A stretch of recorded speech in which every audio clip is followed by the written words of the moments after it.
Hello बच्चों, आज हम बात करेंगे रीतिकाल में। हमने अब तक बात की थी रीति मुक्त काव्यधारा, रीति सिद्ध काव्यधारा। आज हम बात करेंगे रीतिबद्ध काव्यधारा, जिसमें अनेक कवि हुए हैं और जो रीतिकाल की प्रथम काव्यधारा भी मानी जाती है, क्योंकि इसमें प्रवर्तक भी हैं, रीतिकाल के प्रवर्तक थे वो भी हैं इसी धारा में ही। तो हम पहले इसकी भूमिका देखते हैं।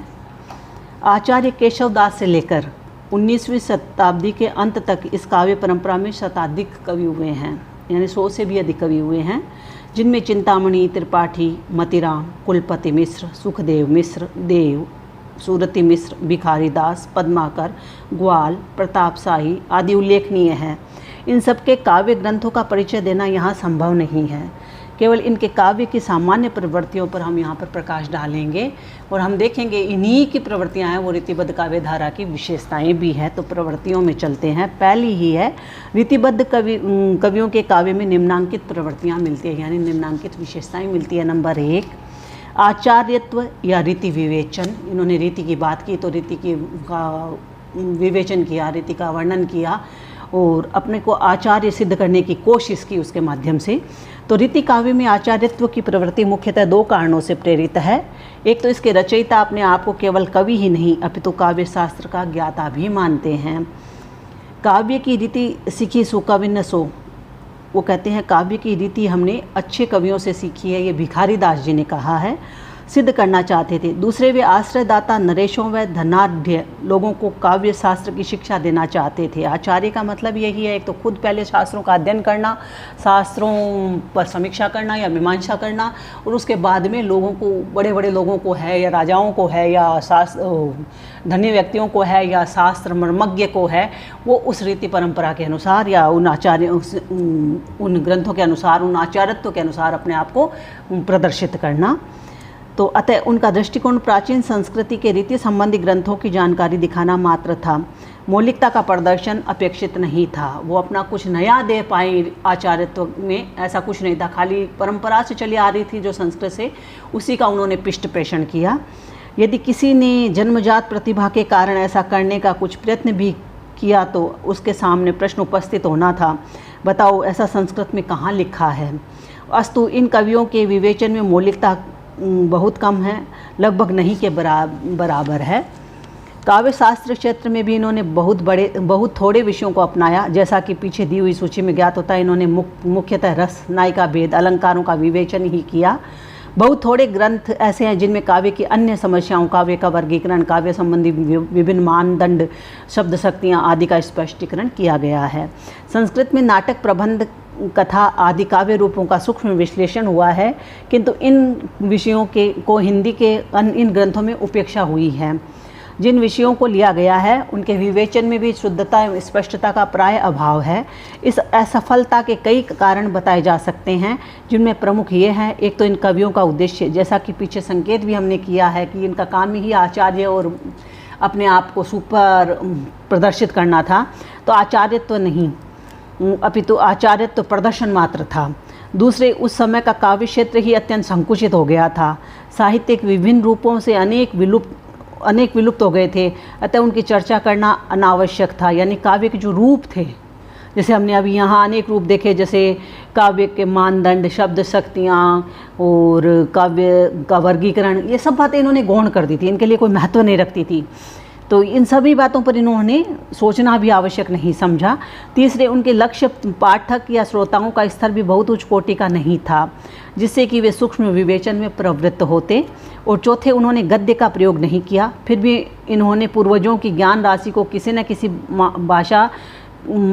न किसी मात्रा में हिंदी में सुरक्षित एवं प्रचारित रखा, अन्यथा संस्कृत से अनभिज्ञ जनता उससे सर्वथा वंचित हो जाती।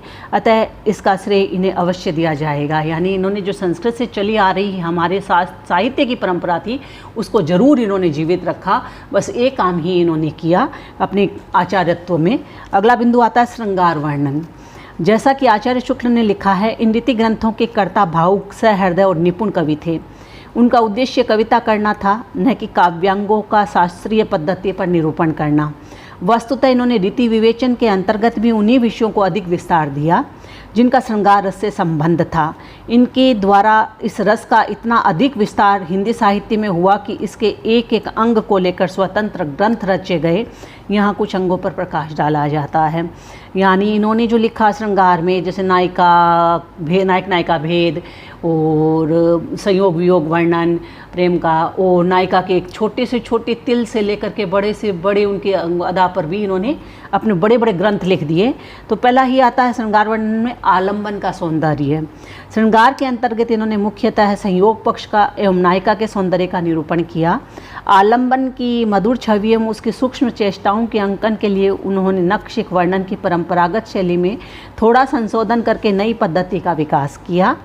नक्शिक वर्णन प्रणाली में नायिका के सभी स्थूल अंगों का क्रमशः वर्णन किया जाता था, जो रूढ़िवादी हो जाने के कारण अपना प्रभाव खो चुकी थी। अतः इन कवियों ने पहले कुछ अंगों को लेकर समन्वित प्रभाव उत्पन्न करने का प्रयत्न किया, जिसमें इन्हें पर्याप्त सफलता मिली। उदाहरण के लिए एक छंद देखिए, इन्होंने आलम्बन का एक उदाहरण है जो मुझे याद आ रहा है, मैं बताती हूँ कि कुंदन को रंग फीको लागे, कुंदन को रंग फीको लागे, झलके ऐसो अंगन चारु गुराई, आँखिन में अलसानी चितौनी में मंजू विलासन की सरसाई, को बिनु मोल बिकात नहीं मति राम लहे मुस्कानी मिठाई, जो जो निहारिये नेरे वे नैननी त्यों त्यों खरी निकरे सी निकाई। मति राम का पद है ये, कि किसी नायिका का वर्णन किया है उन्होंने। नायिका का है कुंदन को रंग फीको लागे, उसके सामने तो सोने का रंग भी है, वो भी फीका लगने लग जाता है। झलके ऐसो अंगन चारु गुराई, ऐसे उसकी अंगों से सुंदरता, गौरवर्ण की सुंदरता झलकती है। आँखिन में अलसानी, उसकी आँखों में आलस्य है। चितौन में मंजू, उसकी कटाक्ष में देखने की मुद्रा में सुंदरता है। विलासन की सरसाई, और विलासिता की सरसता है। को बिनु मोल बिकात नहीं, कौन ऐसा होगा जो बिना मूल्य बिक जाए। मतिराम लहे मुस्कान मिठाई, मतिराम कवि कहते हैं जैसे ही वो किसी की ओर मुस्कुरा करके देख लेता है तो उस मुस्कुराहट की मिठाई पर कौन ऐसा होगा जो बिना मूल्य दिए बिक न जाए। जो जो निहारिये, जैसे जैसे उस नायिका को देखा जाए। नेरे वे नैननी, आँखों को पास ले जाकर उसके आँखों में देखा जाए। त्यों त्यों खरी निकरे सी निकाई, वैसे वैसे उसका सुंदरता है या उसके सौंदर्य है वो खरा और सच्चा निखरता है। कहीं कहीं इन कवियों ने नायिका के सौंदर्य की एक एक विशेषता पर ही पूरा छंद लिख दिया है, किंतु फिर भी उसमें किसी प्रकार की शिथिलता दृष्टिगोचर नहीं होती। यहाँ केवल सुकुमारता का वर्णन किया गया, यह भी अतिशोक्ति है, अतिशोक्तिपूर्ण है, किंतु उसकी मार्मिकता में कोई न्यूनता नहीं आई। अगला है नायिका की चेष्टाएं व अनुभूतियाँ, इसे श्रृंगार वर्णन में ही आएगा। पहला आया था हमारा आलम्बन का सौंदर्य, दूसरा है नायिका की चेष्टाएं व अनुभूतियाँ। रीति कवियों के सौंदर्य चित्रण की एक बड़ी भारी विशेषता नायिकाओं के हावों व अनुभवों का अत्यंत स्वाभाविक रूप में चित्रण करना है। इस क्षेत्र में वे अपने पूर्ववर्ती कवियों से भी आगे बढ़ गए हैं। नायिकाओं की हृदयस्थ भावनाओं एवं प्रिया के सानिध्य से प्राप्त होने वाली अनुभूतियों की व्यंजना भी इन्होंने अत्यंत सूक्ष्मतापूर्वक की है। एक उदाहरण है जो मुझे याद आ रहा है, मतिराम का ही है कि आपने हाथ सो देत महावर, आप ही वार संवारत नीके, आपुन ही पहिरावत आनी के, हार संवारी के मोरी सरी के, हो सखी लाजन जात मरी, मतिराम स्वभाव कहाँ कहो पी के, जोग मिले घर घेर कहें, अबही ते चेरे भय दुलही के। तो यहाँ एक उदाहरण में ये बताया गया है कि अपने हाथ सो देत महावर, वो नायिका है अपने ही हाथों से अपने पाँव पर और अपने हाथों में है वो महावर, यानी कि एक आलता होता है मेहंदी की तरह, वो लगा रही है। आप ही बार संवारत नीके, और अपने ही बालों को, अपने आप को ही वो कुशलता से संवार रही है, सजा रही है। आप उन्हीं पहिरावत आनी के हार, और अपने आप को ही वो आकर के हार पहना रही है। संवारी के मोर श्री के, सजा करके सुंदर से मोल श्री के फूलों के अपने आप को ही हार पहना रही है। हो सखी लाजन जात मरी, तो कहती है हे सखी, मैं जैसे ही उसके पास गई तो वो लज्जा से भर गई। मतिराम स्वभाव कहाँ कहो पी के, और वो मतिराम कवि कहते हैं कि उसके इस तरह के स्वाभाविक पति प्रेम को है वो कहाँ तक कहें, जोग मिले घर घेर कहें, और वो कहते हैं योग ही है ऐसा कि उसके घर को घेर करके है वो देखा जा सकता है। अब जबई अबई ते चेरे भय दुलही के, और वो अभी से ही है वो मान लो दुल्ही के, यानी अपने आप को ही वो नायक के रूप में संवार करके दुल्हन रूपी नायिका पर है उसके दासी हो रही है। तो उपयुक्त पंक्तियों में अभिव्यक्त अनुभूतियाँ गृहस्थ जीवन के से संबंध रखती है। इन्होंने श्रृंगार चित्रण के लिए प्राय तत्कालीन दाम्पत्य एवं गृहस्थ जीवन से सामग्री ली है, किंतु प्रेम की स्वच्छंद अनुभूतियों का भी इनके काव्य में अभाव नहीं है। अब एक उदाहरण है पद्माकर का कि घर ना सुहात बन बाहर हूँ, बाग न सुहात जे खुशाल खुशबो ही सो, सांझ न सुहात ना सुहात बिन मांझ कछू, व्यापी है बात सो बखानत हो तो ही सो, राति न सुहात पर भात आली, जबे मन लागी जात काहू निर मोही सो। किसी नायिका ने नायक से प्रेम किया तो वो कहती है न तो घर में अच्छा लगता है, न घर से बाहर अच्छा लगता है, न बाग बगीचे अच्छे लगते हैं, न मन में कोई खुशी अच्छी लगती है, न सांझ अच्छी लगता है, न दिन अच्छा लगता है। तो बिना उस निर्मोही के प्रिय के कुछ भी नहीं अच्छा लगता। अगला है प्रेम की विभिन्न अवस्थाओं का निरूपण। ये भी श्रृंगार में ही आता है इनका वर्णन। तो श्रृंगार में आया था पहले हमारा आलंबन वर्णन, दूसरा आया था नायिकाओं की चेष्टा और अनुभूतियों का वर्णन, और अगला बिंदु है प्रेम की विभिन्न अवस्थाओं का निरूपण। इनके श्रृंगार की परिधि व्यापकता के अनुकूल है। इनके काव्य में प्रेम की विभिन्न अवस्थाओं व भावदशाओं का चित्रण हुआ है। मतिराम, देव और पद्माकर जैसे कवियों ने प्रेमोत्पत्ति से लेकर उसकी चरम परिणति तक की प्राय सभी अवस्थाओं को अनुभूतिपूर्ण शब्दों में चित्रित किया है। और मिलन कांक्षा यानी मिलने की किस तरह से आकांक्षा है, पद्माकर ने कहा है, एरी इन नैनन के नीर में अबीर घोरी, बोरी पिचकारी चित चोर पे चलाई आऊ।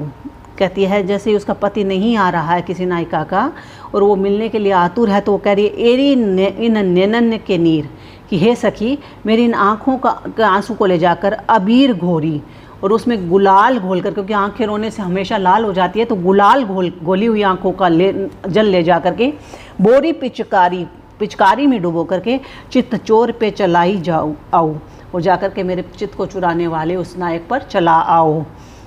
तो आगे है उपयुक्त सभी पंक्तियाँ एक से एक अधिक स्वाभाविक, सरस और मार्मिक है। कुछ आलोचकों ने इनके विरह वर्णन को ऊहात्मकता से ओतप्रोत बताते हुए इन्हें इस क्षेत्र में असफल घोषित किया है, किंतु वास्तविकता यह है कि ऊहात्मकता का प्रयत्न बिहारी जैसे चमत्कारी कवि ने ही अधिक किया है। ध्यान रहे, हम बिहारी को रीति सिद्ध कवि मानते हुए भी इस परंपरा में स्थान नहीं देते, क्योंकि बिहारी तो अपने आप में रीति सिद्ध है, अलग एक कवि हैं, वो रीतिबद्ध में आते भी नहीं हैं। वह वैसे थोड़ी मात्रा में ऊहात्मकता रीतिबद्ध कवियों में भी आई है, किंतु वह प्राय काव्य की सरसता को ठेस नहीं पहुंचाती। जैसा कि देव का निम्नांकित पद है, देव ने लिखा है कि सांसन ही में समीर गयो और वासुन ही सब नीर गयो ढरी, तेज गयो गुण ले अपनो और भूमि गई तनु की तनुता करी, देव जिये मिलबेई की आस के आसव पास आकाश रहो भरी, जा दिन ते मुख फेरी हरे हंसी हेरी, यो जुलियो हरिजू हरी। तो कहती है जैसे ही कृष्ण से राधा का प्रेम हुआ तो वो कहते हैं कि जैसे ही कृष्ण मुझसे बिछड़े तो उस वियोग में सांसन ही में समीर गयो, कहते मेरे सांस लेने में ही मेरा क्या हुआ, वायु तत्व खत्म हो गया, और उस आंसू नहीं सब नीर गयो ढरी, और जैसे ही उनके वियोग से मेरे आंखों से आंसू निकले तो उसमें जल तत्व खत्म हो गया। तेज गयो गुण ले अपनो, और जो मेरी लावण्यता सुंदरता थी वो तेज था, वो अपना गुण लेकर के समाप्त हो गया। और भूमि गई तनु की तनुता करी, और जो ये पृथ्वी तत्व होता है, ये धरा तत्व है, वो मेरी तन की तनुता करी, शरीर की देखभाल करने में ही खत्म हो गया।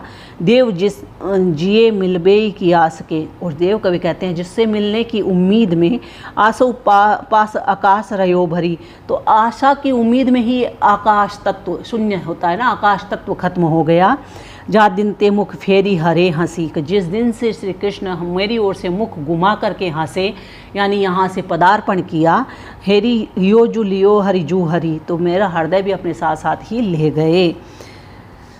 अस्तु हम ये स्वीकार करते हैं कि रीति सीमाओं व आश्रयदाताओं के मनोरंजन के दृष्टिकोण के कारण इनके श्रृंगार वर्णन में स्वच्छंदता एवं सरसता नहीं आ सकी, जो घनानंद जैसे रीतिमुक्त कवियों में मिलती है, किंतु फिर भी इसमें जितनी सरसता एवं मार्मिकता मिलती है वह भी कम महत्वपूर्ण नहीं है। अपनी सीमा में रहते हुए भी इन्होंने जो कुछ किया वह नैतिकता की दृष्टि से नहीं, न सही कलात्मक दृष्टि से तो स्तुत्य है ही। यानी इन्होंने जो कुछ किया वो अपने समय की मांग को देखते हुए किया, और वो माना कि भले ही हम ये कह लें नैतिकता के दायरे में नहीं आती, लेकिन साहित्य के दायरे में, कला के दायरे में वो आज भी प्रशंसनीय है। अगला बिंदु है हमारा भक्ति एवं वैराग्य का मिश्रण, वो हम बाद में करेंगे। धन्यवाद बच्चों।